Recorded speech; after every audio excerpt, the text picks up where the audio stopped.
fantastic.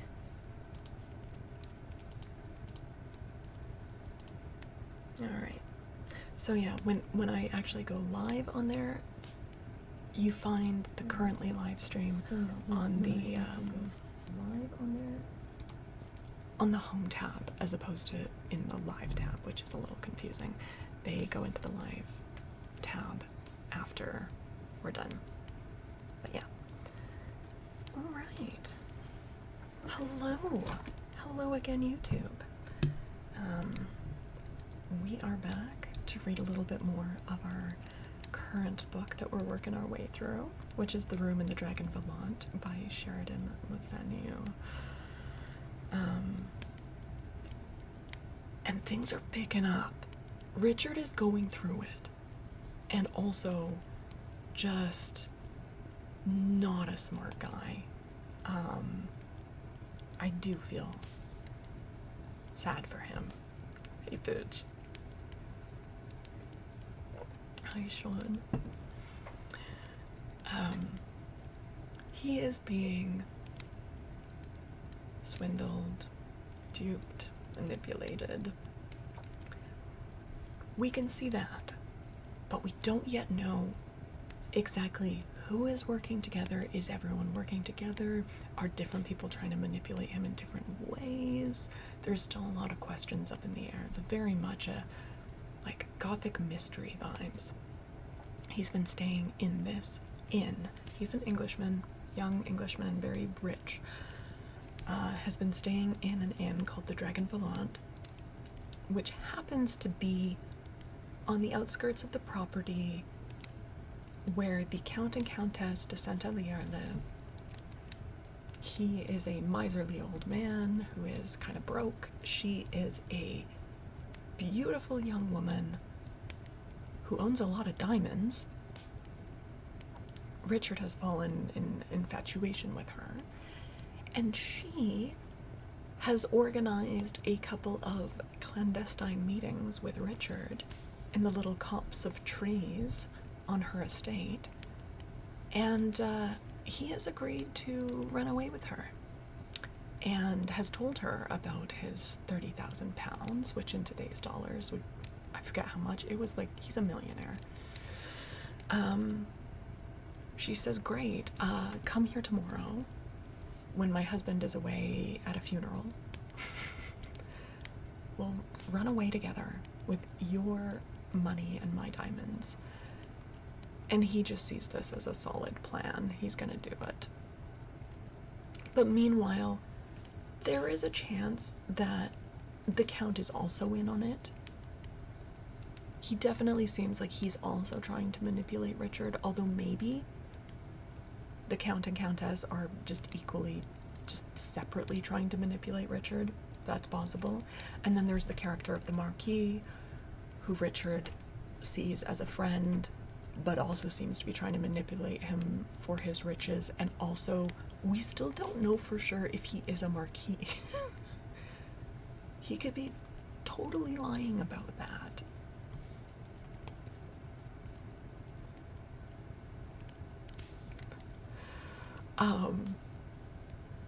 The other detail is that there are stories about this inn, about the Dragon Volant, particularly about the room that Richard just so happens to be staying in. And that is that thrice people have just disappeared. And they were all people staying in that room. They've just disappeared. And the retellings range from like very supernatural, like he poofed away in front of our very eyes, to less supernatural. We checked on him and he was there, and then we came back later and he was gone, but the door was still locked.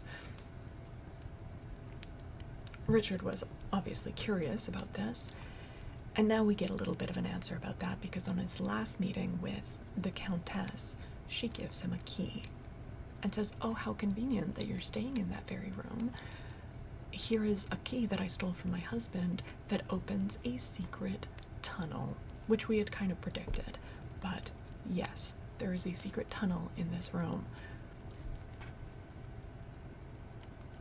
And 3 other people have, I guess, used it in the past. and the key belongs to the Count, and the Count is very old.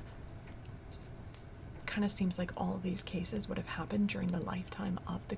Something's going on. I'm excited to find out the details. Like, we can see the broad strokes happening, but yeah, I'm excited to jump into it. Is there a word for being hoodwinked multiple times over?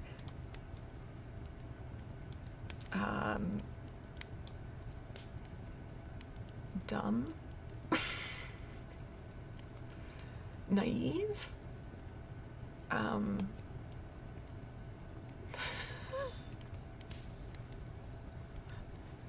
Very sad. Gullible? Yeah.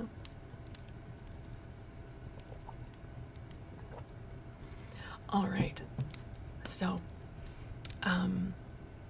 if you would like to read along with me, you can actually do that.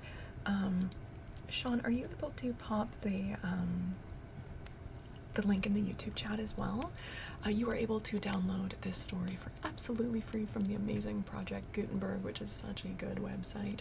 Has just troves of public domain literature on there. Thank you. Let me pin that. There we go. Or you can even just open that in a browser tab if you want to read along. We are starting with chapter 20 tonight, and I think there are only 26 chapters. Depending on how long the chapters are, there is a chance we'll finish it tonight. If not, though, we will be finishing it on Sunday night. So, you have a YouTube as well now? Yes! We have recently started streaming our reading segments to the Faolkor the Book Dragon YouTube channel. And then when I'm able to do extended ASMR after reading, then we've only done this once so far, but we're going live to the Faolkor ASMR YouTube channel. Those two links, Sean has just posted them in the Twitch chat. Hi, Miss Rowe. Hello. And hi, Nagweed. Hello. Yeah. Now, if you want to catch the entire thing, including the kind of more just chatting segment at the beginning, which is still in the ASMR section on YouTube, but it's much more chatty at the beginning. The entire thing is streamed on Twitch, and then we're adding in multi-streaming segments to it. Yeah. You're on a rough evening. I'm so sorry to hear that, Miss Rowe. Absolutely. Oh, well, I hope you're able to have a really cozy, comforting evening and feel better for it. Yeah, it is good to see you. All right. Also a reminder that it might take me, a little bit to try to get into my French accent. And even then, it'll probably not be good. But I'm doing what I can. All right. Let's jump in. Chapter 20. A high cold cap. See you play. Very good. I was now upon the road, within 200 or 300 yards of the Dragon Volant. I had undertaken an adventure with a vengeance, and by way of prelude, there not improbably awaited me at my inn another encounter, perhaps this time not so lucky, with the grotesque sabreur. Oh yes, they met Colonel Gaillard, or they didn't meet him, they saw him prowling the grounds of the Count and Countess's castle. While he was meeting the Countess secretly in the grove, they saw Colonel Gaillard walking around with someone else, we don't know who, scoping things out maybe, looking for something, we don't know.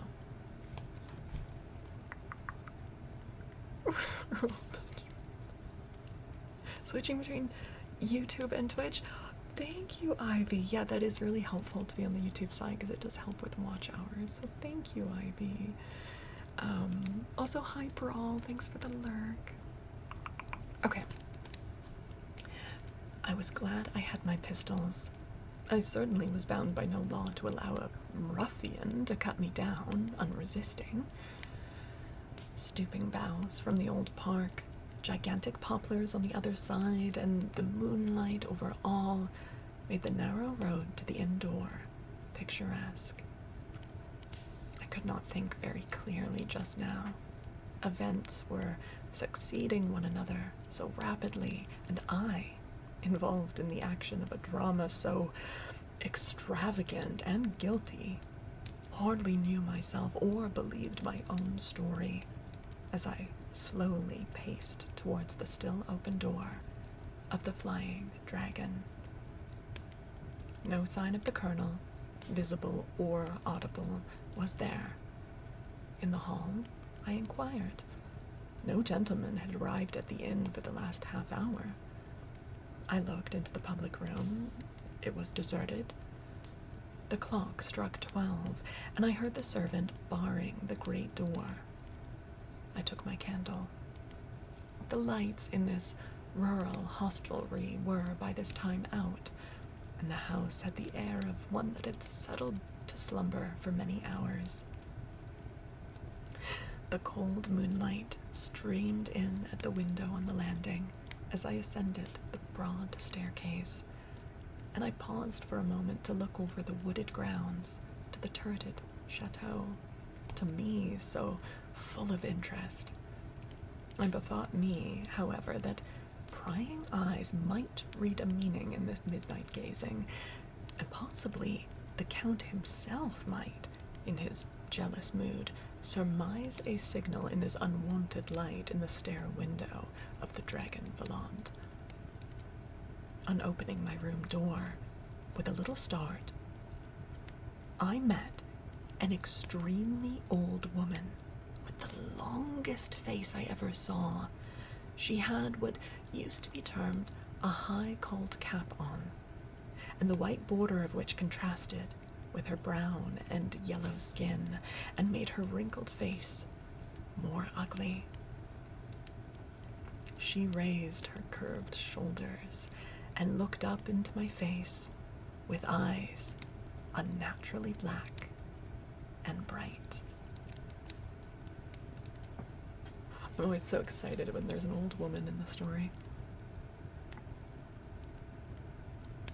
I'm just checking that she is also French. Yes, I think she is. Oh, wait. I've never done a French crone, though. I have never done a French crone, no. I have lighted a little wood, monsieur, because the night is chill. Oh, that's tough. I thanked her, but she did not go. She stood with her candle in her tremulous fingers. Oh, excuse an old woman, monsieur, she said.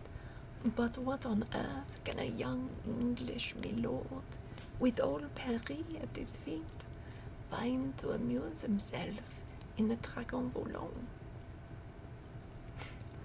Had I been at the age of fairy tales, and in daily intercourse with the delightful Countess d'Aulnoy, I should have seen in this withered apparition the genius loci, the malignant fairy, at the stamp of whose foot the ill-fated tenants of this very room had, from time to time, vanished. I was past that, however. But the old woman's dark eyes were fixed on mine with a steady meaning that plainly told me that my secret was known. I was embarrassed and alarmed. I never thought of asking her what business that was of hers. These old eyes saw you in the park of the chateau tonight.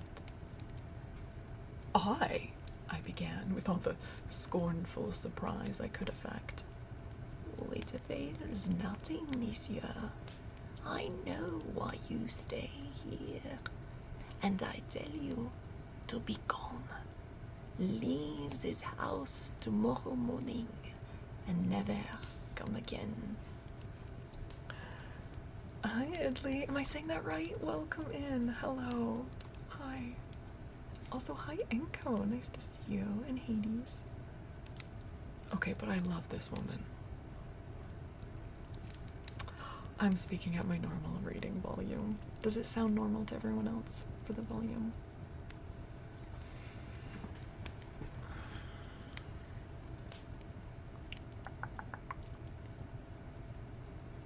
She lifted her disengaged hand as she looked at me with intense horror in her eyes.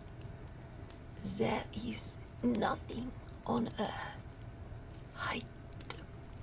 Oh wait, sorry. This is Richard speaking.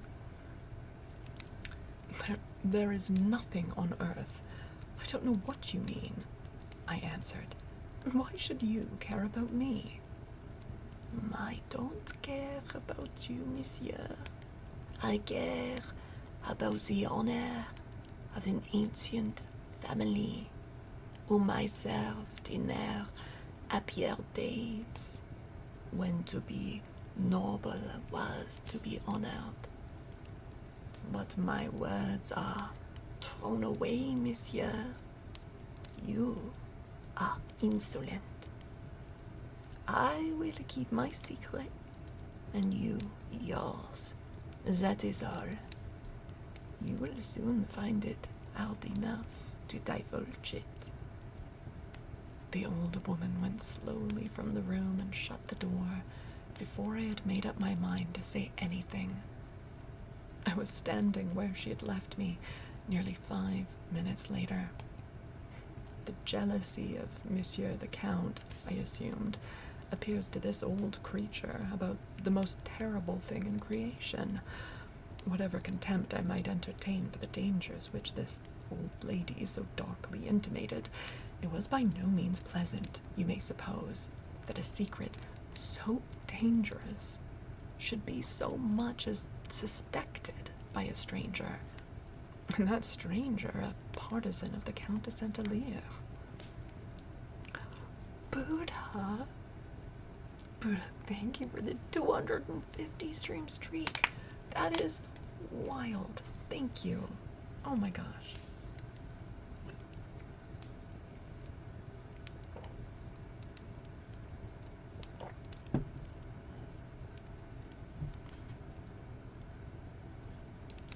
Boomin? What?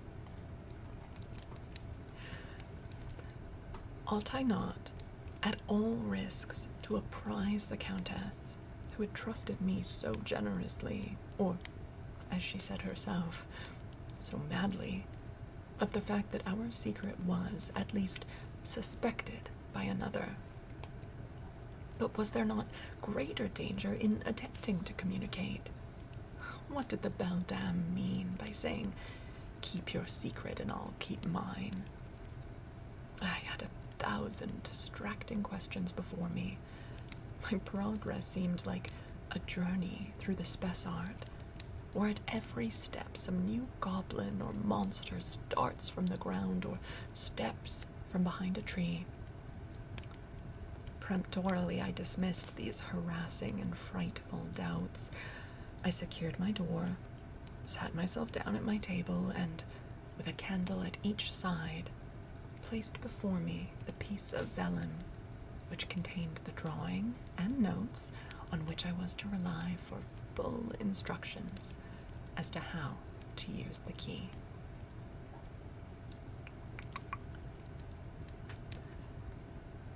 When I had studied this for a while, I made my investigation. The angle of the room at the right side of the window was cut off by an oblique turn in the wainscot. I examined this carefully, and, on pressure, a small bit of the frame of the woodwork slid aside and disclosed a keyhole. On removing my finger, it shot back to its place again with a spring. So far, I had interpreted my instructions successfully. A similar search, next the door and directly under this, was rewarded by a like discovery. The small end of the key fitted this, as it had the upper keyhole, and now, with 2 or 3 hard jerks at the key, a door in the panel opened, showing a strip of the bare wall and a narrow, arched doorway, piercing the thickness of the wall. And within which I saw a screw staircase of stone. Candle in hand, I stepped in. I do not know whether the quality of air long undisturbed is peculiar. To me it has always seemed so, and the damp smell of the old masonry hung in this atmosphere. My candle faintly lighted the bare stone wall that enclosed the stair, the foot of which I could not see. Down I went, and a few turns brought me to the stone floor. Here was another door, of the simple old oak kind, deep sunk in the thickness of the wall. The large end of the key fitted this. The lock was stiff. I set the candle down upon the stair and applied both hands. It turned with difficulty, and as it revolved, uttered a shriek that alarmed me for my secret. For some minutes I did not move. In a little time, however, I took courage and opened the door. The night air floating in puffed out the candle. There was a thicket of holly and underwood, as dense as a jungle, close about the door. I should have been in pitch darkness, were it not that through the topmost leaves there twinkled here and there a glimmer of moonshine. Softly, lest anyone should have opened his window at the sound of the rusty bolt, I struggled through this till I gained a view of the open grounds. Here I forced that the brushwood spread a good way up the park, uniting with the wood that approached the little temple I have described. A general could not have chosen a more effectually covered approach from the Dragon Volant to the trysting place where hitherto I had conferred with the idol of my lawless adoration. Looking back upon the old inn, I discovered that the stair I descended was enclosed in one of those slender turrets that decorate such buildings. It was placed at that angle which corresponded with the part of the paneling of my room indicated in the plan I had been studying.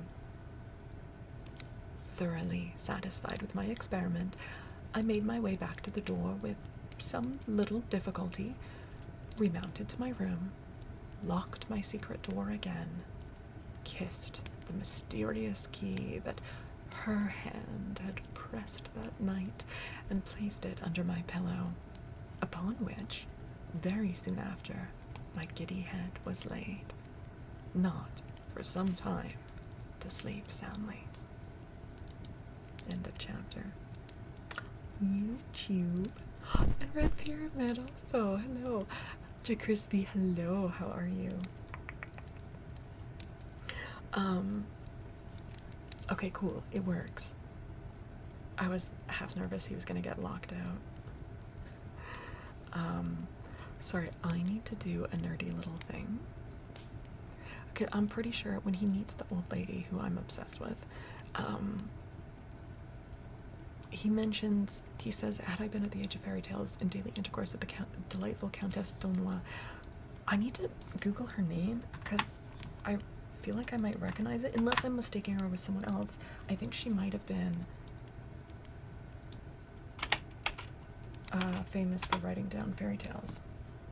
Oh my god, yes, the Countess d'Aulnoy. That's why I was like, this feels a little bit off, but yes, Madame d'Aulnoy. Oh my gosh. Okay. Can I just talk? I love fairy tales. Madame d'Aulnoy, which in this he's spelling it differently, but than how I'm familiar. But so Marie-Catherine Le Jumelle de Barneville, Baroness d'Aulnoy, who lived from 1652 to 1705, also known as Countess d'Aulnoy, was a French author known for her literary fairy tales. She wrote a collection called Les Contes de Fées,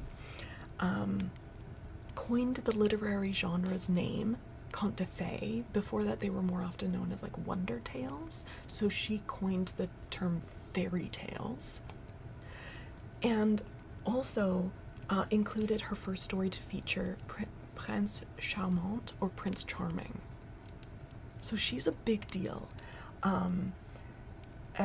She's considered to be a member of Les Conteuses, a group of French female authors. Now, when I was doing my fairy tale dissertation, that is when I learned about her, and I was reading many different versions of the same tales, like from different cultures and different authors who wrote them down. And when I went into the research, I'm gonna be honest with you guys, I didn't think I was gonna be very interested in Rapunzel. It was just never a fairy tale that interested me that much. But over the research and like reading the different cultural versions and everything, it became one of my favorite fairy tales. And my favorite version of that tale that I found was by Countess d'Aulnoy. It's very literary. I could only find like an old French version. It was like a scanned and uploaded version, like, you know when the writing is so old that like the S's look like F's. So I had to translate it myself. I'm sure there was a translation out there somewhere, but anyways, I translated it myself. It was one of my favorite versions of the story. Anyways, I had to nerd out about that. Sorry, not sorry. She is important. She is important to the genre.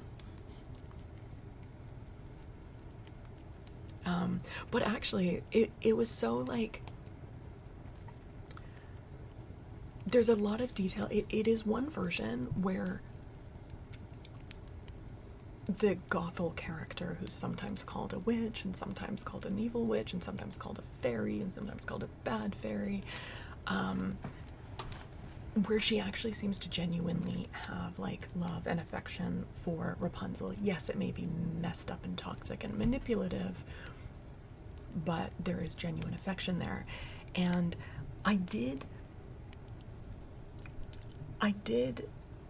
appreciate how when I saw Tangled, I'm pretty sure that the writers of that animation had read this one, because for instance, the bringing her seashells to make paint, like that's from Countess d'Aulnoy. So I liked that they had obviously done research into like a few different versions. Uribe Sabi, hello. It's a shame how these great stories were bastardized by Disney. Yes and no. I mean, Disney making them a certain way doesn't undo their existence in the other form, and I'm generally just a big fan of fairy tale retellings in general. So if you look at what Disney is doing as like a fairy tale retelling that is specifically meant to be marketed for children, it's okay. You know, you might not enjoy it as much, but it's okay that it exists. It doesn't stop the other ones from existing. So yeah. You have 0 fairy emotes? Oh my god, Fidge. This is the first time I've ever seen you not have an emote for something. That's crazy. Oops. Sorry for bonking. All the best children. Well, this is the thing, though, that, like, fairy tales weren't originally for children. Like, Countess d'Aulnoy would not have been writing for children as an audience. The first ones to say, like, hey, let's market these specifically for children were the Grimms. And it took them 7 editions of editing their book of household and children's tales before it was suitably sanitized. But originally, they were oral tales that would have been passed along, probably often drunkenly, you know, travelers. Weren't they written to teach cultural values of the time, like chivalry and purity and classism? Not as a rule, no. Some of them have morals in them, but a lot of them just don't. A lot of, I mean, Loki, you've been here when we've done our fairy tale roulette streams, right? And it's just like, what the fuck was the moral in that? You know, the girl who's like, suddenly she's up in the sky eating fried chicken on a chair with the stars, and then she drops her key, so she like cuts off her finger. Like, there's no freaking, weird stuff happens. You have to think about, like, okay, imagine people are just like sitting around a fire and they're bored and maybe drunk, and they start mixing more than one tale together, and that's why you see these like motifs popping up in multiple stories. And also, even the ones that like seem as if they are written to have a moral, like for instance, Charles Perrault is the most famous French recorder of fairy tales, right? Like the version of Cinderella we're familiar with is all Perrault, right? Like the magic with the pumpkin and the carriage and the slippers, and like that's all from Perrault. The German version is very different. But even he would have been largely like, they had these salons where it would have been adults drinking a lot of wine, telling these tales. So when you read Little Red Riding Hood by Charles Perrault, and there is a moral at the end that's like, that makes it very clear that in his version at least, the big bad wolf is meant to be a predatory man who is preying on a young girl, and there is a lot of scholarly support for the idea that the red cloak is kind of implying that she's recently like started menstruation. And he straight up says at the end, like, good little girls don't wander off with bad men. Like, he makes it very clear. But the intended audience, I'm not saying it was never told to children, but the intended audience wasn't like, it's not like, oh, I'm gonna write this for children to teach them about morals. They would have been in their salon probably giggling, oh my goodness, the big bad wolf, you know. I mean, stories about sex were like very like fun, scandalous, you know. So what was the moral of Blubber Boy? Magical genitals. I mean, what more do you have to say? The first time you hearing about that, the red cloak, yeah. Oh yeah, no, it's a whole part of fairy tale academia. I've got a whole book on it. Just on the sexual implications and undertones of Little Red Riding Hood. Yeah. I'm sorry guys, this is my nerdy interest. I would love to do more like formal study of this.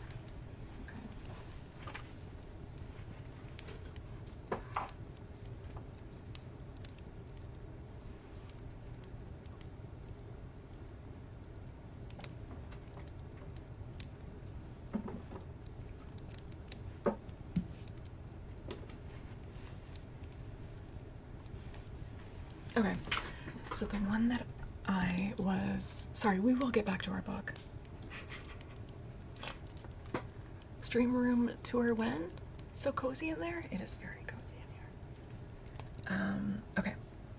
The one that I was mentioning is called Little Red Riding Hood Uncloaked, Sex, Morality, and the Evolution of a Fairy Tale by Catherine Ordenstein.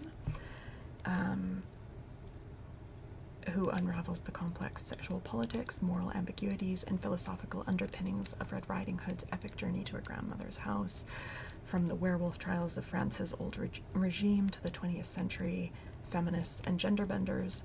Ornstein traces the many lives the tale has lived and explored how, from the nursery on, fairy tales shape and reflect our view of the world. But yeah. So that's the one. But also, if you're interested in that story, like one of the most go-to people in fairy tale academia is Jack Zipes. I have like multiple books by Jack Zipes, and this is a book by him on, this is just on Little Red Riding Hood. This is what I mean. Fairy tale academics go hard. That bookshelf here, this is my fairy tale shelf. So, like this is just on Little Red Riding Hood. So it's a special interest.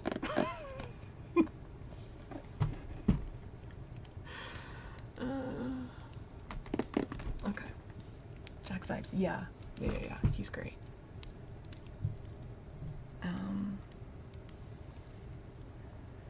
You're feeling better, Logotone? Oh man, glad to hear that. You'd have to see their references. You have a book called Adam and Eve and Pinocchio? What? I'm interested in that. It's on being human. Oh, fair enough. I'd like to read Pinocchio again on stream. It was I think the third book that I ever read on stream, so it was a few years ago now.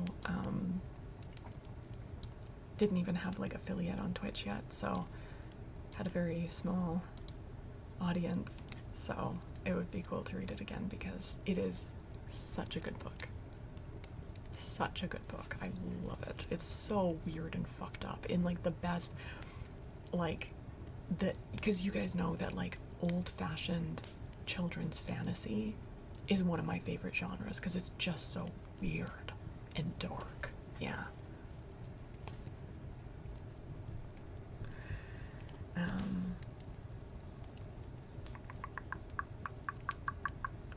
Alright, well, maybe we will have to read it this year then.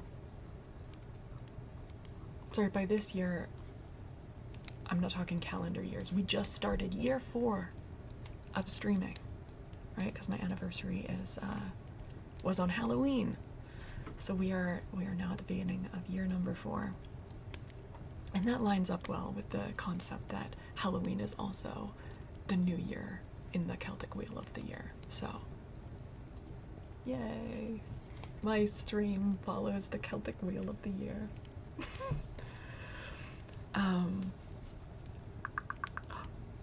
Repay Sabe. Wait, am I saying that? It is with the A sound, right?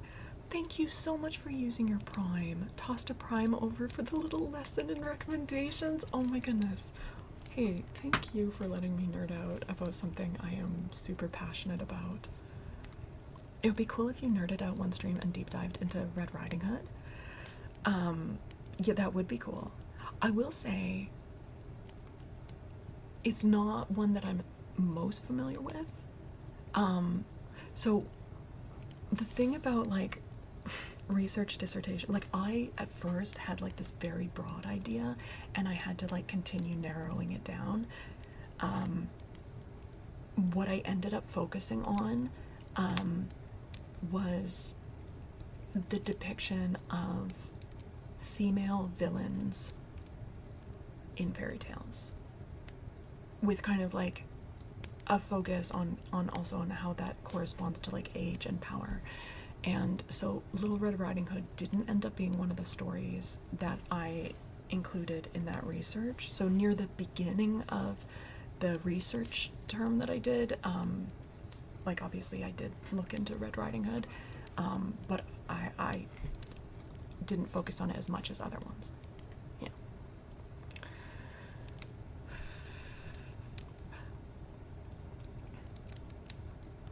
Okay, we should get back to reading. Sorry, guys. Hey.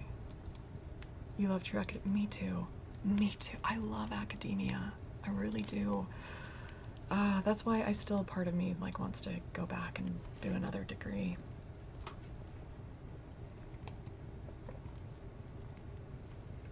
Wicked Witches, Old Crones, Old Women. Yeah, the ones I focused on were the Evil Queen from Snow White, the Gothel character from Rapunzel, the Wicked Stepmother. Who else did I focus on? Oh gosh. It's been a little while now. You dreamed you met Maleficent? Wait, was she nice to you? Or was she mean and scary? I love Maleficent.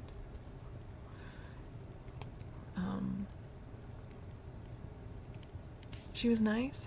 Hell yeah. Okay, sorry guys.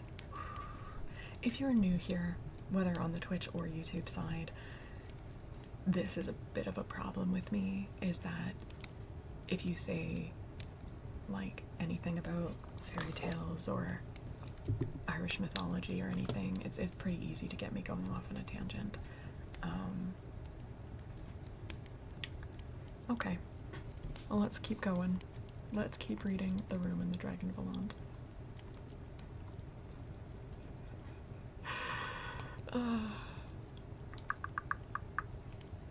Usually you just blast me on your speakers. Oh my god. What's my favorite fairy tale? Oh my god. Okay,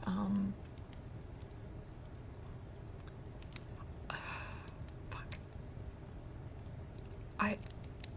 I don't know if I have like one in particular. Obviously, like, all the research for Rapunzel did make me like certain versions of that quite a lot, like the Countess Donway one. But I like really weird ones. I really like Hans my Hedgehog. It makes me laugh every time that they just make him sit behind the stove for 7 years. It's so fucked up. And then he's so, like, cruel to that princess for no reason. Like, it's just a weird story. I really like the Seven Ravens one that I mentioned, where she cuts off her finger, because, again, it's just so fucked up. She's like, I'll go ask the moon. Oh, the moon eats children. I'm like, what are you doing? There's one, I don't think we've ever read it here on this channel, but it's kind of falls into like a similar category as like Riches to Rags kind of deal. It goes by many several names, but it's kind of like Manyfur, this girl who like gets this cloak of like all these patches of fur and then like wears it, and people think she's like a wild beast, but it's kind of fucked up because at least in some versions she's also like, it's because she's trying to like avoid her father who's trying to marry her, and she ends up like working in a kitchen, but she's like, they just think she's this dirty hairy beast woman. I don't know, there's so many good fairy tales. The Velveteen Rabbit, that shit makes me cry. Yeah. I do really like Little Red Riding Hood as well. There's some pretty fucked up versions of it. You know, where like the wolf doesn't just eat the grandma. Because in the version we know, the grandma gets cut back out of the tummy, right? There's a version where like, no, grandma's gone. And the wolf bottles her blood in like empty wine bottles, and then for some reason also uses grandma's tendons to like leave the door on the latch so that Little Red Riding Hood can like let herself in. And she's like, what's this weird, she's like letting herself into grandma's house, and it's like grandma's tendons. And then the wolf is like, help yourself to some wine, and Little Red Riding Hood like is drinking her grandmother's blood. And there's several so it's kind of getting mixed up in my mind whether this is the same version or if this is a different version, where the grandmother's in bed and the grandmother's like, oh, come on, dear, but it's the wolf. Come get into bed with me, take off your clothes and get into bed with me. And Little Red Riding Hood's like, okay, so she strips naked and gets into bed with her grandmother, but then she needs to take a shit. And she's like, I'll be right back, Grandma, I have to go outside and take a shit. But it's actually the wolf, and the wolf like doesn't want her escaping, so he, as grandma, is like, oh, don't worry, dear, just shit in the bed. And she's like, I really don't want to, grandma.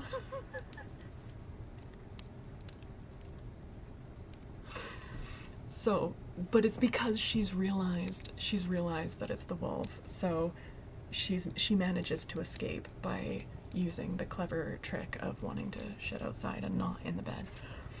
No, not in a chamber pot, like in the bed. Anyway, there's like another version where she lures the wolf with like hot dog water, basically. Well, no, with like she fills up the water trough with like boiled meat water, and it like lures. Is that the Chinese version? There's a Chinese version as well, and she's very, Little Red Riding Hood's like very clever. She's not named Little Red Riding Hood, but it's like the same basic premise. She's a very clever version of the girl now. Yeah. Anyways, damn it, you guys did it again. We're supposed to be reading a book.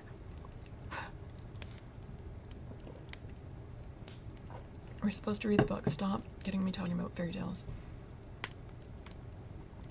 Or it just needs that meow. Oh my gosh, I'm sorry guys. Okay. We do read here. How dare you. Chapter 21.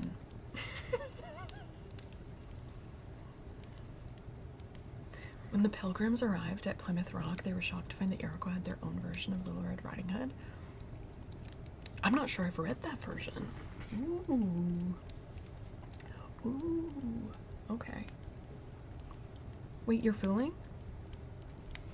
It wouldn't be out of the way. Like, we see the same motifs and stories happening on like opposite sides of the world, and like, yeah, certain cases you're like, okay, trade routes and the story spreads, but I think others are just like, because it's touching on a very common human theme, right?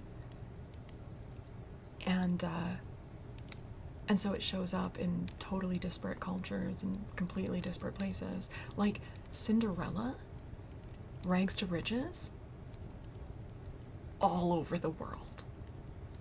And it's not because they heard some version. Like, it's just, that is just, every culture has had poor people, and every poor person has dreamed, like, what if I was nobility suddenly? Like, that just shows up everywhere. Yeah. And the way that fairy tales are characterized is by, it's called the Arne Thompson system, where it's basically by motifs and themes. So one story might fall under like several categorizations. You did it again, guys. Okay. You made a dumb joke, it turned into a cool explanation from Fal. I'm glad you think it's cool. Okay.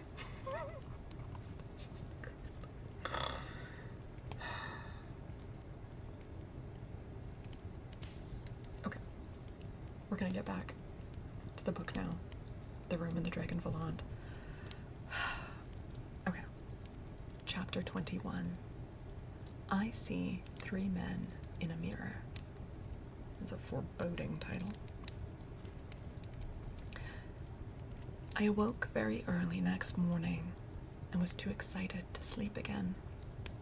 As soon as I could, without exciting remark, I saw my host. I told him that I was going into town that night, and thence to blank, where I had to see some people on business, and requested him to mention my being there to any friend who might call, that I expected to be back in about a week, and that in the meantime my servant, St. Clair, would keep the key of my room and look after my things. Having prepared this mystification for my landlord, I drove into Paris, and there transacted the financial part of the affair. The problem was to reduce my balance, nearly £30,000, to a shape in which it would be not only easily portable, but available wherever I might go, without involving correspondence or any other incident which would disclose my place of residence for the time being. All these points were as nearly provided for as they could be. I need not trouble you about my arrangements for passports. It is enough to say that the point I selected for our flight was, in the spirit of romance, one of the most beautiful and sequestered nooks in Switzerland. Luggage? I should start with none. The first considerable town we reached next morning would supply an extemporized wardrobe. It was now 2 o'clock. Only 2. How on earth was I to dispose of the remainder of the day? Well, I had not yet seen the Cathedral of Notre Dame, and thither I drove. I spent an hour or more there, and then to the Conciergerie, the Palais de Justice, and the beautiful Sainte-Chapelle. Still, there remained some time to get rid of, and I strolled into the narrow streets adjoining the cathedral. I recollect seeing, in one of them, an old house with a mural inscription stating that it had been the residence of Canon Fulbert, the uncle of Abelard's Eloise. I don't know whether these curious old streets in which I observed fragments of ancient Gothic churches fitted up as warehouses are still extant. I lighted, among other dingy and eccentric shops, upon one that seemed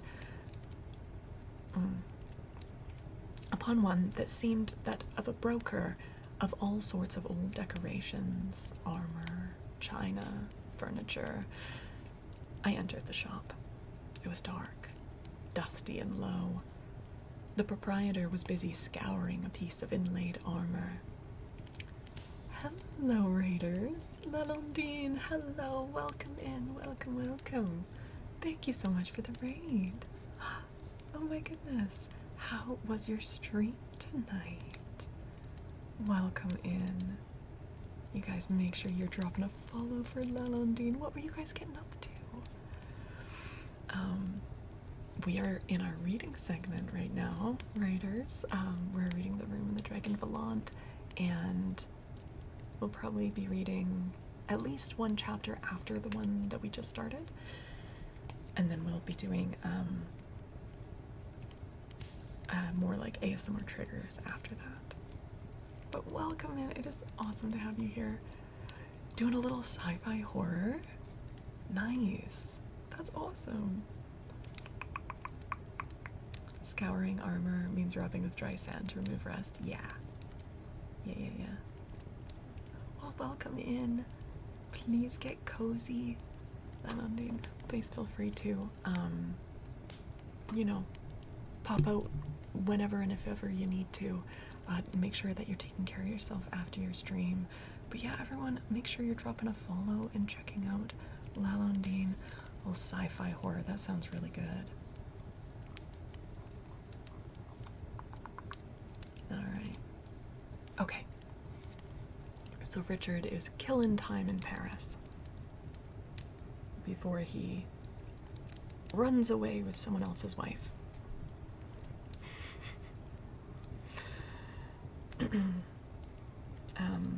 The proprietor was busy scouring a piece of inlaid armor and allowed me to poke about his shop and examine the curious things accumulated there, just as I pleased. Gradually, I made my way to the farther end of it, where there was but one window with many panes, each with a bullseye in it, and in the dirtiest possible state.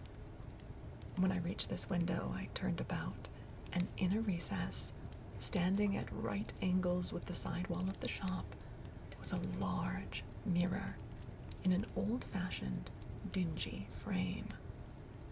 Reflected in this, I saw what in old houses I have heard termed the alcove, in which, among lumber and various dusty articles hanging on the wall, there stood a table, at which 3 persons were seated, as it seemed to me, in earnest conversation.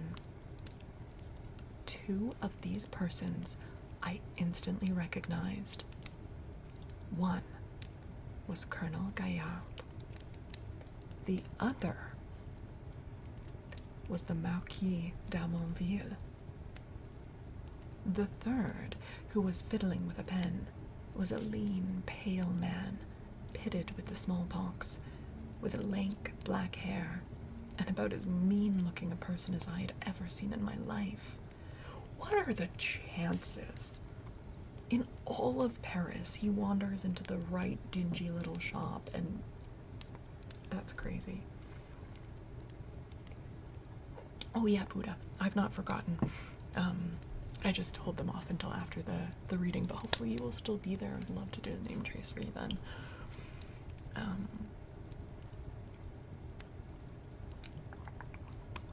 Okay. Oh man, okay. The Marquis looked up, and his glance was instantaneously followed by his two companions.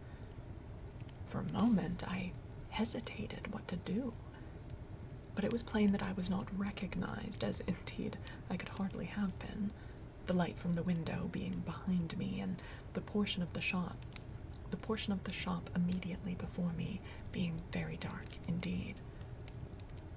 Perceiving this, I had presence of mind to affect being entirely engrossed by the objects before me, and strolled slowly down the shop again. I paused for a moment to hear whether I was followed, and was relieved when I heard no step. You may be sure I did not waste more time in that shop, where I had just made a discovery so curious and so unexpected.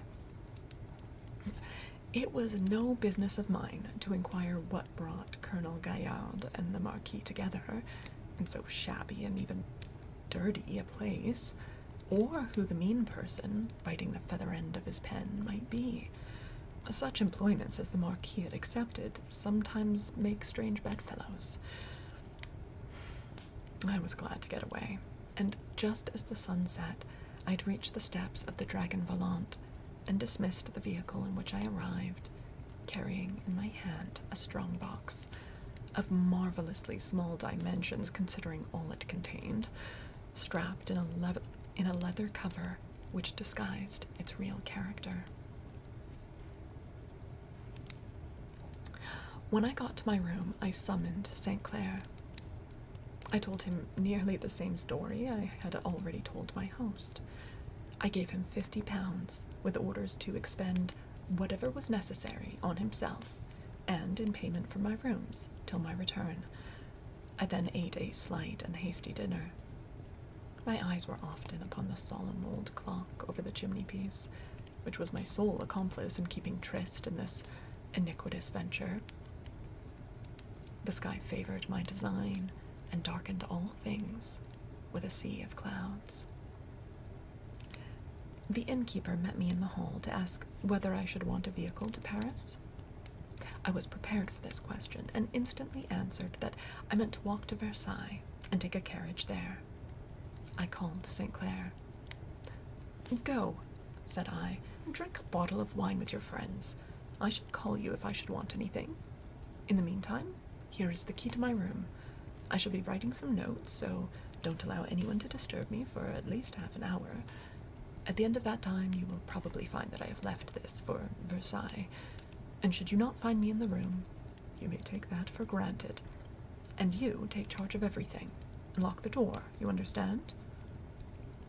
St. Clair took his leave, wishing me all happiness, and no doubt promising himself some little amusement with my money. With my candle in my hand, I hastened upstairs. It wanted now but 5 minutes to the appointed time. I do not think there is anything of the coward in my nature, but I confess, as the crisis approached, I felt something of the suspense and awe of a soldier going into action. Would I have foreseen it? Not for all this earth could offer. I bolted my door, put on my greatcoat, and placed my pistols, one in each pocket. I now applied my key to the secret locks, drew the wainscot door a little open, took my strong-box under my arm, extinguished my candle, unbolted my door, listened at it for a few moments to be sure that no one was approaching, and then crossed the room, and then crossed the floor of my room swiftly, entered the secret door, and closed the spring lock after me. I was upon the screw stair in total darkness, the key in my fingers. Thus far, the undertaking was successful. End of chapter. Pay your servants well. Yeah. Remember how terrible the musketeers were with their servants? And D'Artagnan's servants, like, I haven't been paid in weeks, and I'm really hungry, like, I'm starving. And D'Artagnan's like, have you tried napping for food? Like, have you tried taking a nap? It'll make you forget that you're hungry. And he makes him sleep on the floor.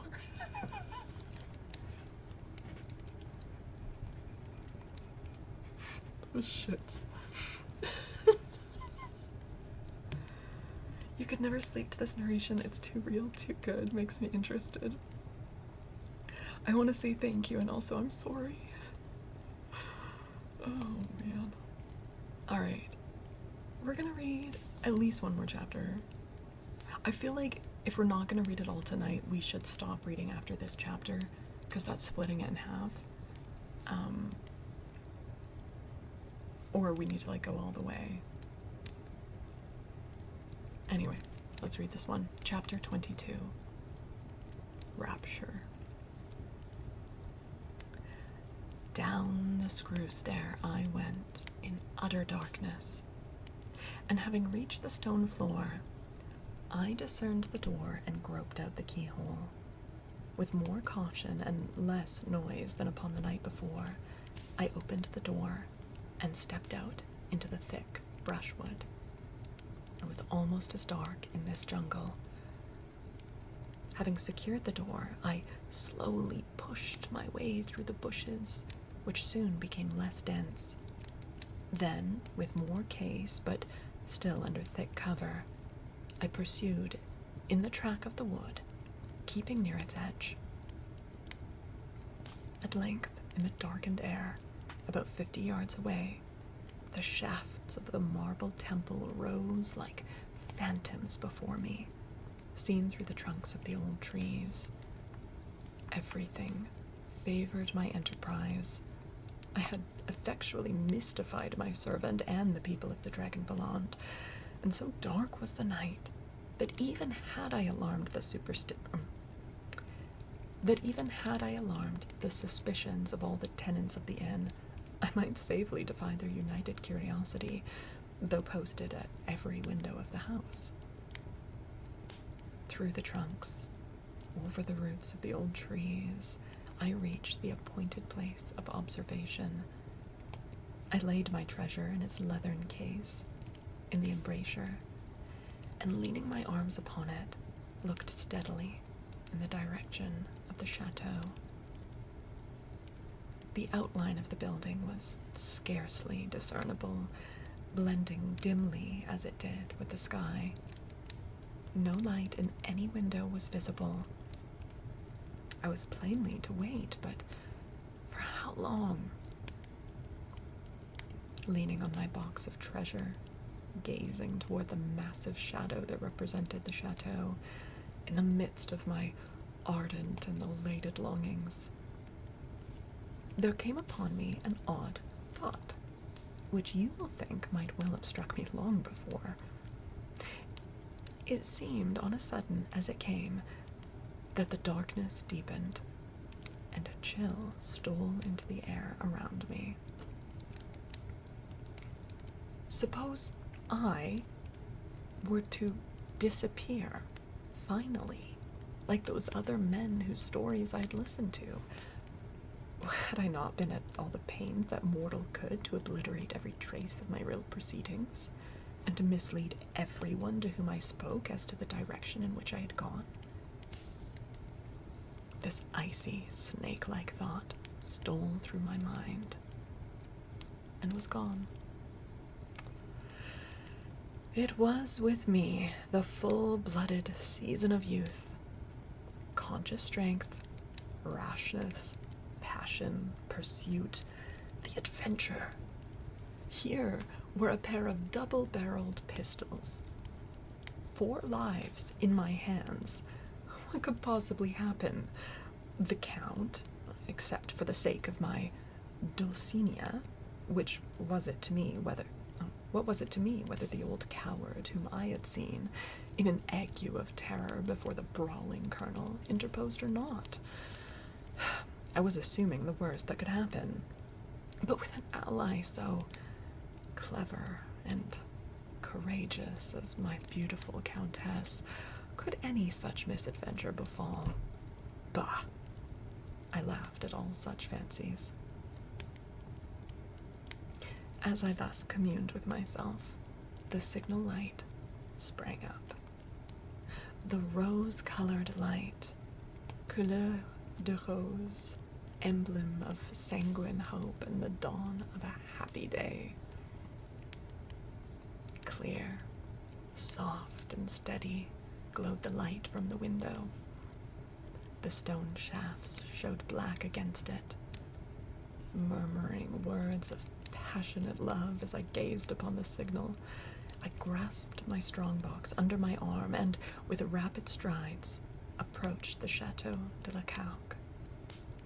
No sign of light or life, no human voice, no tread of foot, no bark of dog indicated a chance of interruption. A blind was down, and as I came close to the tall window, I found that half a dozen steps led up to it, and that a large lattice, answering for a door, lay open. A shadow from within fell upon the blind. It was drawn aside, and as I ascended the steps, a soft voice murmured, "Richard, oh dearest Richard, come, oh come, oh how I have longed for this moment." Never did she look so beautiful. My love rose to passionate enthusiasm. I only wished there were some real danger in the adventure worthy of such a creature. When the first tumultuous greeting was over, she made me sit beside her on a sofa. There we talked for a minute or two. She told me that the Count had gone, and was by that time more than a mile on his way, with the funeral, to Père Lachaise. Here were her diamonds. She exhibited hastily an open casket containing a profusion of the largest brilliants. "Oh, what is this?" she asked. "A box containing money to the amount of 30,000 pounds, I answered. "Richard." "What? All that money?" she exclaimed. "Every sou." "Was it not unnecessary to bring so much?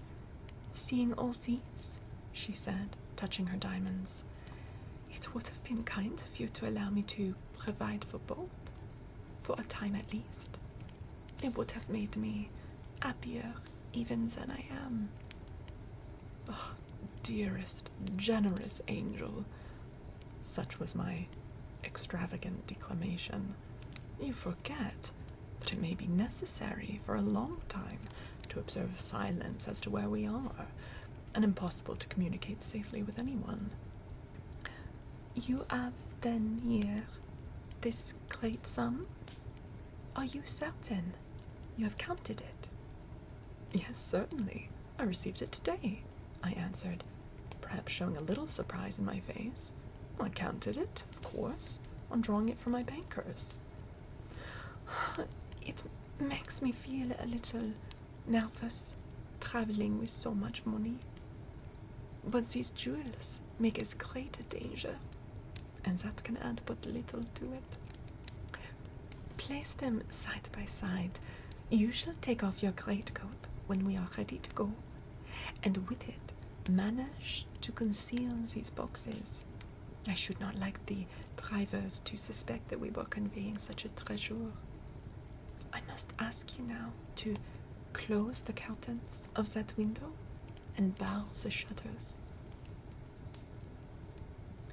I had hardly done this when a knock was heard at the room door. "I know who this is," she said in a whisper to me. I saw that she was not alarmed. She went softly to the door, and a whispered conversation for a minute followed. My trusty mate, who is coming with us, she says we cannot safely go sooner than 10 minutes. She is bringing some coffee to the next room. She opened the door and looked in. I must tell her not to take too much luggage. She is so old. Don't follow. Stay where you are. It is better that she should not see you. She left the room with a gesture of caution. Why would it matter if the maid saw her, if the maid is going with them? And also, did she ask him to lay down the money? And then they're going into the other room to drink coffee, leaving the money just sitting like on her couch? Richard? I can't with this guy. He's so damn dumb. A change had come over the manner of this beautiful woman. For the last few minutes, a shadow had been stealing over her. An air of abstraction, a look bordering on suspicion. Why was she pale? Why had there come that dark look in her eyes? Why had her very voice become changed? Had something gone suddenly wrong? Did some danger threaten? This doubt, however, speedily quieted itself. If there had been anything of the kind, she would, of course, have told me. It was only natural that, as the crisis approached, she should become more and more nervous. She did not return quite so soon as I had expected. To a man in my situation, absolute quietude is next to impossible. I moved restlessly about the room. It was a small one. There was a door at the other end. I opened it rashly enough. I listened. It was perfectly silent. I was in an excited, eager state, and every faculty engrossed about what was coming, and insofar detached from the immediate present. I can't account in any other way for my having done so many foolish things that night, for I was, naturally, by no means deficient in cunning. About the most stupid of those was that instead of immediately closing that door, which I ought never to have opened, I actually took a candle and walked into the room. There I made, quite unexpectedly, a rather startling discovery. End of chapter.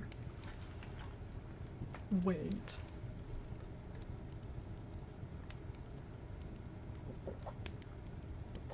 Do we pause there for the night and read the last 3 chapters on Sunday, or do we push through? Like, we gotta read the next chapter, right? That fucking cliffhanger. Oh, there's 4 chapters left, actually. Okay, let's read one more. Let's read one more. Let's do it.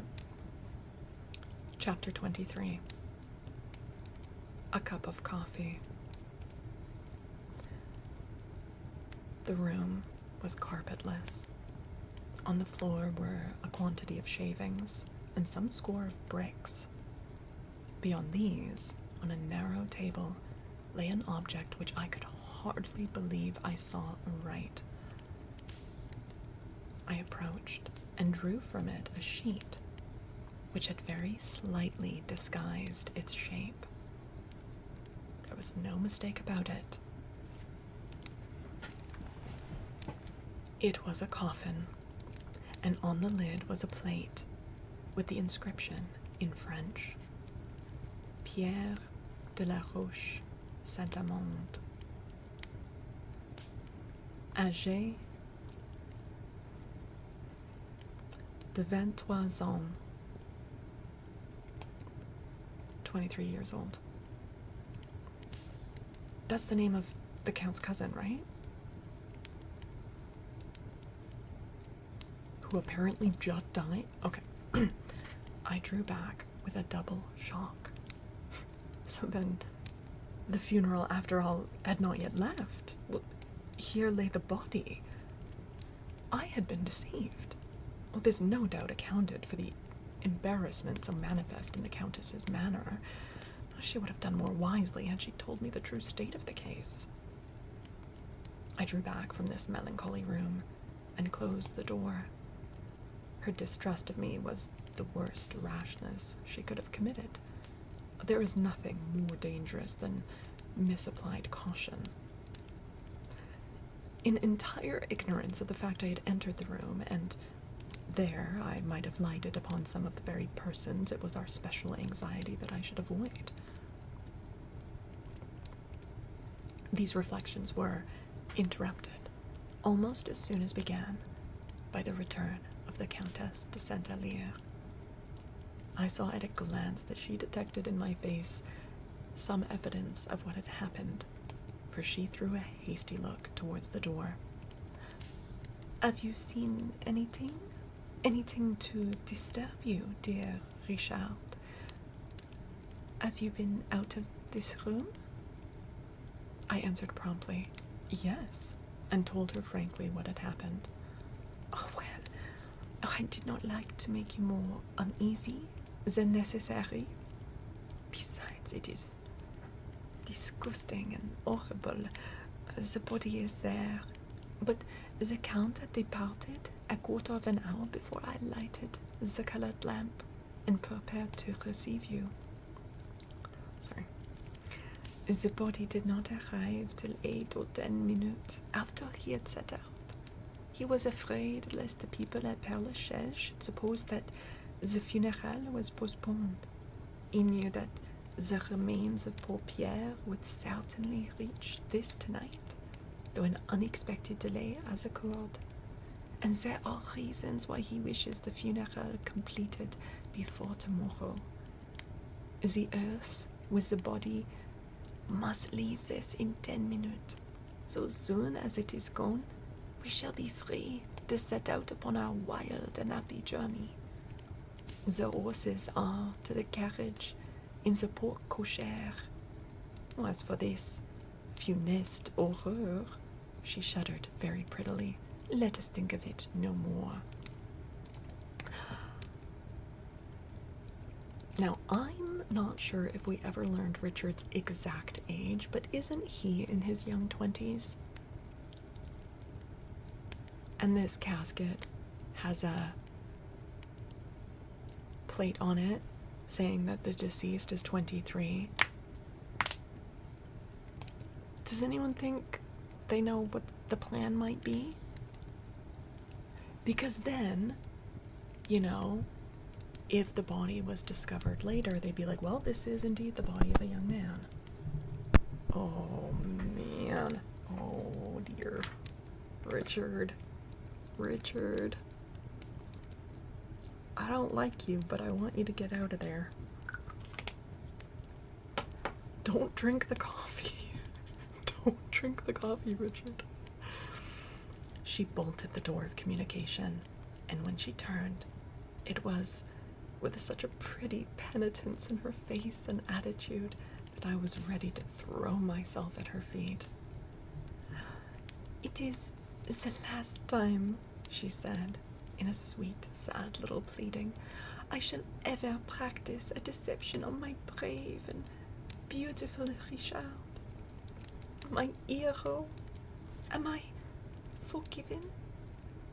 Here was another scene of passionate effusion, and lovers' raptures and declamations, but only murmured lest the ears of listeners should be busy.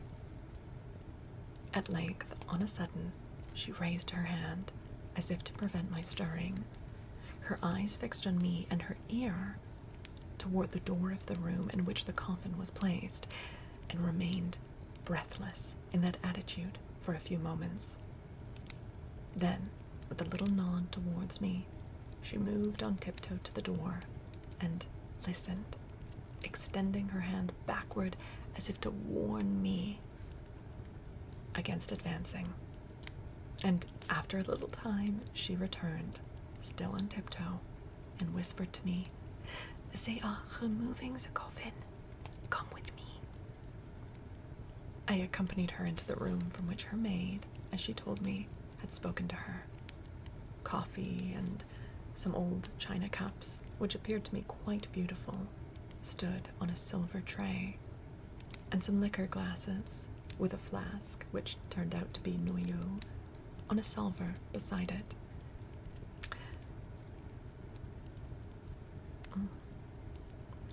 I shall attend you. I'm to be your servant here. I am to have my own way. I shall not think myself forgiven by my darling if he refuses to indulge me in anything. She filled a cup with coffee and handed it to me with her left hand. Her right arm she fondly passed over my shoulder, and with her fingers through my curls, caressingly, she whispered, "Take this. I shall take some just now."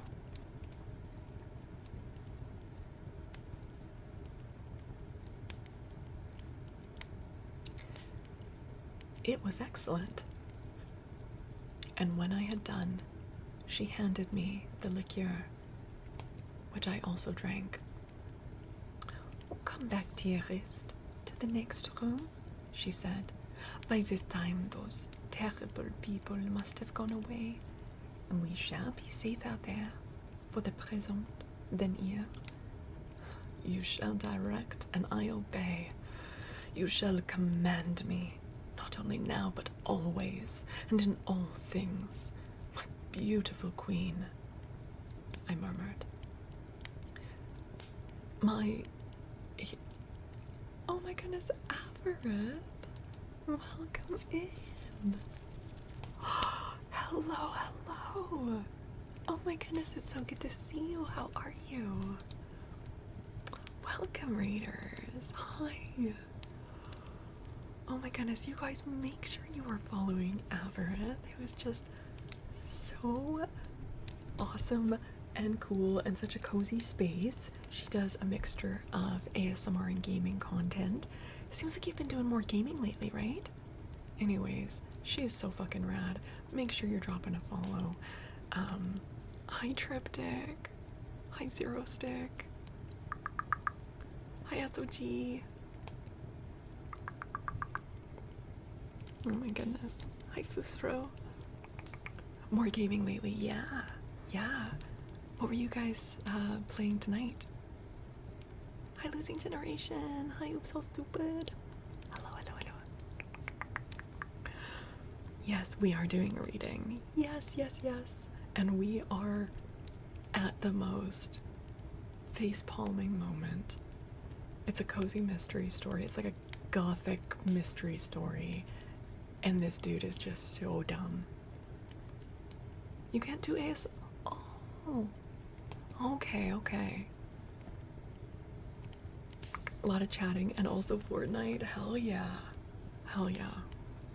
Well, you guys should follow Averith because she's good at everything she does, regardless of category.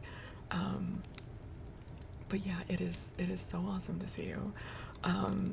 Yes. Okay, so you guys, the TLDR is that our protagonist, Richard, is a hot young Englishman who just became his version of a millionaire, aka 30,000 pounds, which in today's money would make him a millionaire, who has fallen in love with a married woman who has convinced him that she wants to run away with him and convinced him to bring his entire 30,000 pounds to her castle while her husband is away, and possibly just poisoned him. We're pretty sure. And there is a coffin in the next room that was for a cousin of the Count. We're pretty sure it's a scam. We're like 99.9, like he's getting scammed for sure, but we don't know for sure if the Count and Countess are working together. which as time goes on it seems more likely. It's possible that they're each duping him for their own reasons. Also, another friend of his, the Marquis, who we don't know for sure is actually a Marquis, but he's so dumb. He just keeps going around and blabbing to Brent, like, people he's just met. He's like, yeah, I'm just a freaking millionaire now. And they're like, cool, cool, cool. So, like, why don't you come over and then just put your strong box over there and come into this other room for a little bit, and then here, drink this coffee. I'm gonna wait until, and I'll have mine later. She's totally doing the whole, like, seductress thing, and he is falling hard for it. Oh yeah, no, she's very, like, seductive, but in the very, like, I'm coy and, like, I'm very pure, but also I'm leaving my husband for you. You know, that kind of vibe. Hitting both sides of the whole, like, Madonna whore complex. She's great as a character. Not very ethical.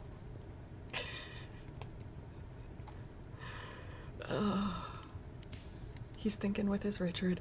Yeah, the book also keeps using phrases like when he sees her, he's like, my enthusiasm swelled to new heights. And I'm like, is that what we're calling it now? Your enthusiasm. Anyways, he just drank this coffee. And then she's like, oh, I think they've come and collected this coffin. Let's see what happens. Thank you again so much for the raid, Avareth. And also, please feel free to pop out whenever you need to. I'm sure you're tired from your stream as well, so, you know, make sure you're taking care of yourself after stream. We are going to be finishing this chapter, maybe reading more. We'll probably vote on it after this chapter, because there's only a few chapters left after this. And then probably doing some just, like, more traditional ASMR triggers after that. So the redeems are paused during reading, but they'll be opened again afterwards. Yeah. Okay. Alright. Oh my goodness. Coffin Coffee? I bet that exists. That seems like a good name. Okay. Alright. Decaffeinated. It has been too long. Yeah. Oh, well, it is awesome to have you guys here. Okay. Alright, so she's like, come back to the previous room. You shall direct, and I obey. You shall command me, not only now, but always, and in all things, my beautiful queen, I murmured. Richard.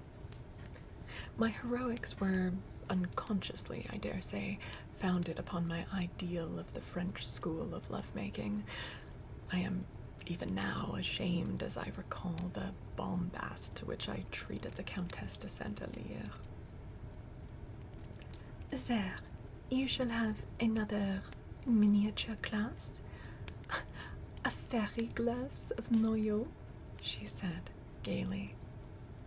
In this volatile creature, the funereal gloom of the moment before and the suspense of an adventure on which all her future was staked disappeared in a moment. She ran and returned with another tiny glass, which, with an eloquent or tender little speech, I placed to my lips and sipped. It could be the liqueur that's poisoned rather than the coffee. Your JJ, hi. Sorry to raid and run. Totally fine. Totally fine. Good to see you. Have a good night.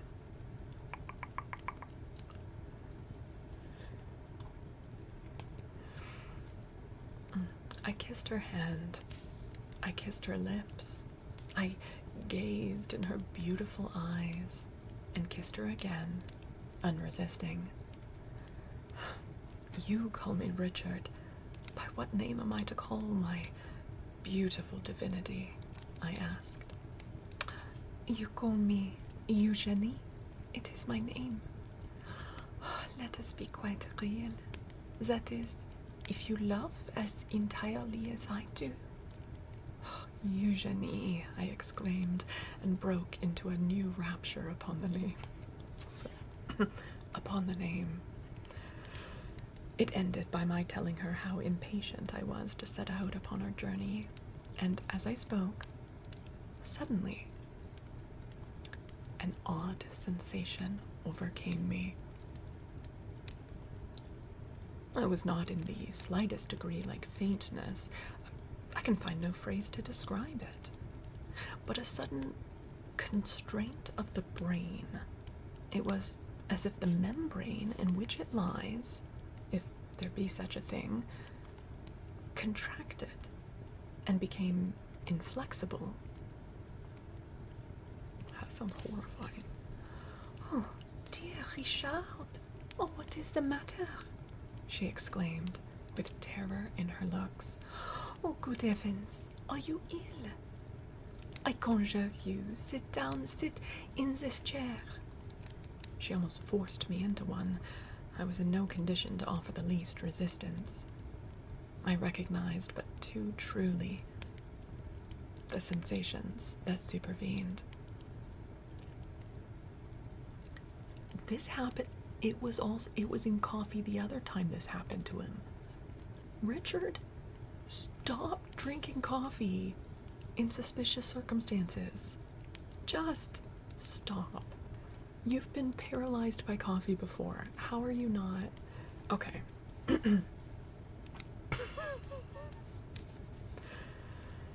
I was lying back in the chair in which I sat, without the power by this time of uttering a syllable, of closing my eyelids, of moving my eyes, of stirring a muscle. I had, in a few seconds, glided into precisely the state in which I had passed so many appalling hours when approaching Paris in my night drive with the Marquis d'Armonville.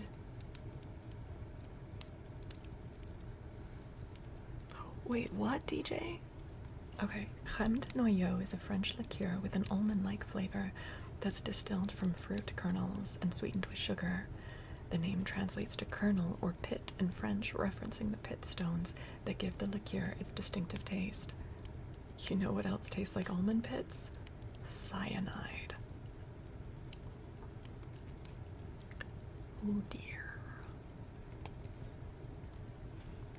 He's not allergic. That was very intentional the first time this happened. It was obviously orchestrated. Great and loud was the lady's agony. She seemed to have lost all sense of fear. She called me by my name, shook me by the shoulder, raised my arm and let it fall, all the time imploring of me in distracting sentences to make the slightest sign of life, and vowing that if I did not, she would make away with herself.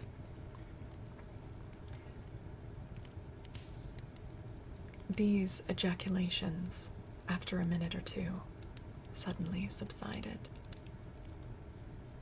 The lady was perfectly silent and cool. In a very businesslike way, she took a candle and stood before me, pale indeed, very pale, but with an expression only of intense scrutiny, with a dash of horror in it. She moved the candle before my eyes slowly, evidently watching the effect. She then set it down and rang a handball 2 or 3 times sharply.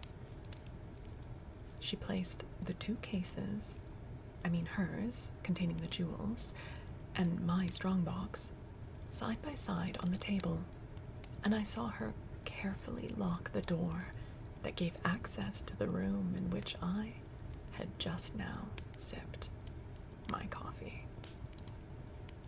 End of chapter. Ooh.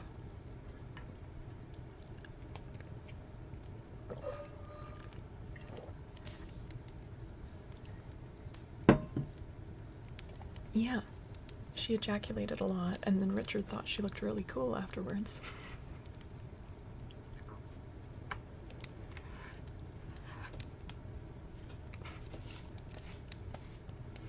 Oh yeah, the fact that it's the same symptoms. I beg your pardon. What are you doing? What was that? Don't look guilty. Why do you look guilty? Okay, anyway. Don't time me out. That's literally what happened. I didn't say anything untrue. That's literally what the text says. It's not my fault if you're willfully misunderstanding me.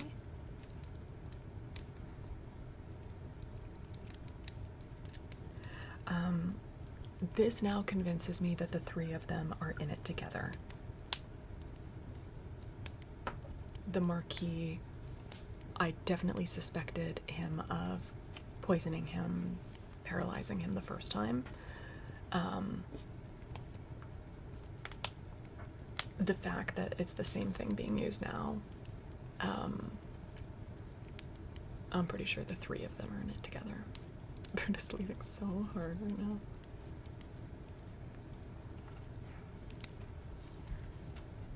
Hi, CS. Good morning.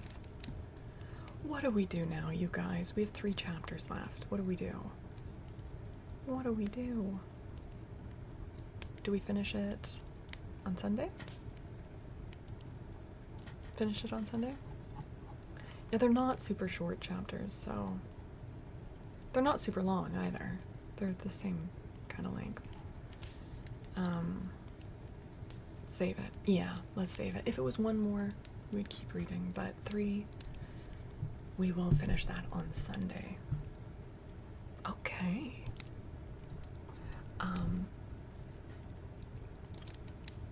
You did hear ejaculated, and I know we're giggling about it, but that was a very normal word to use for an outcry, an utterance. You know, basically you'd say it instead of like shouted or cried. Yeah. Like, you see it all the time in Sherlock Holmes. It'll be like, Holmes! Ejaculated Watson. It's just means you're like spurting out the words.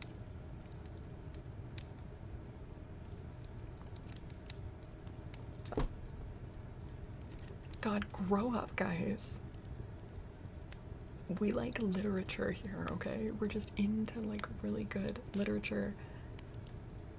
Don't embarrass me on the internet. Okay.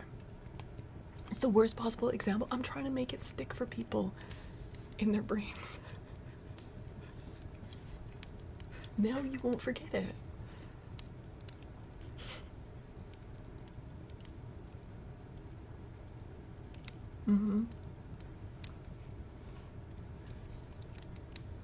It's been replaced with exclaimed, injected, interjected. I mean, not even replaced, like, those all also existed, right? It was just, it's when it started to be used in the way that we know it that it stopped being used in this way. But this was the previous meaning.